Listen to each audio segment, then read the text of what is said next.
Hello everybody, this is Money Mom. Welcome back to the channel. Today I'm going to tell you about the unconventional and weird way that I have been saving money on food, and I don't know anyone else that does this but me, but this month it has saved me quite a bit, and I'll let you know at the end of the month how much money it did save me. What's wonderful about this method I'm about to tell you is it is eliminating food waste, which I feel can be considered frugal in my book, is making sure that you get the best value for the money you spend, and also not being wasteful and being resourceful with all of the abundance that we do have. So I'm going to tell you about that, and then I'm going to show you something that I made in the slow cooker that I normally make in the oven, and it costs 50 cents. So I'm going to share with you my one unconventional method. You guys see all these containers filled with food here. There's different types of food in them, and I'll just give you an example. This looks like some kind of beef teriyaki. And this, what I'm doing is, I have a friend of mine that meal preps, and I also make meals, and what we've been doing is sharing leftovers with one another. So that is an example right there. And what she noticed is that her family is not big into eating leftovers. And so she used to end up just throwing things out, and it was perfectly good food.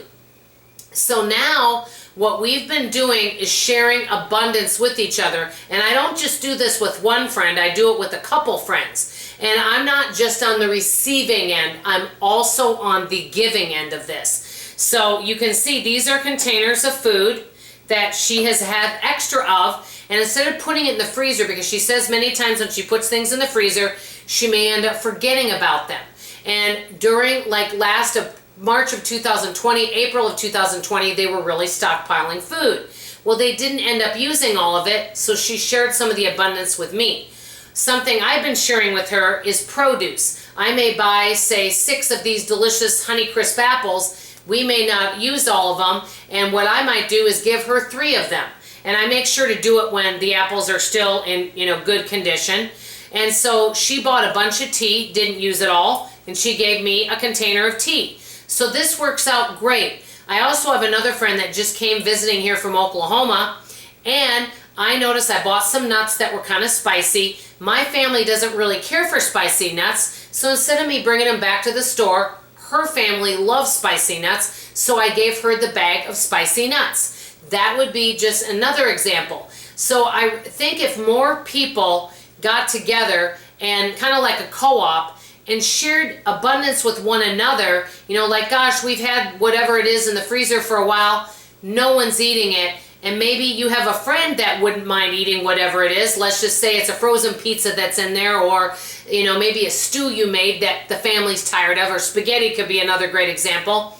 Share it with a neighbor that hasn't had that before, and maybe that neighbor has something, an abundance of tea or produce or something of that nature, and they can share with you. I really think if more people did something like this, even though it sounds unconventional, I think it could really help eliminate a lot less food waste. I remember several weeks ago I told you the only thing I tend to waste right now isn't produce, but has been bread. Well, guess what? I have been wasting a lot less bread because I've been finding other uses for it. So my big challenge for me is to find ways to eliminate food waste to the very best of my ability, and I am virtually no food waste right now, which I feel really good about that because I know I'm getting the most value, and I just feel good that I'm doing something good for the environment by using what I have and sharing abundance with others. Now, enough about that topic. Let me veer over and tell you what I made in the slow cooker. I actually made a lemon cake in the slow cooker. But the only thing is, it said put it on 2 hours on high.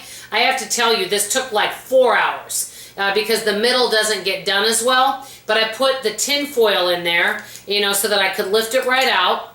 And it turned out good. I mean, it's a different texture than the oven, but I think it turned out good. And since I don't have an oven yet, which more to that to come, I'm having to find other ways to cook things. So I did make a cake in the slow cooker, and I wanted to share. It turned out good. It just takes longer than what the directions say it does.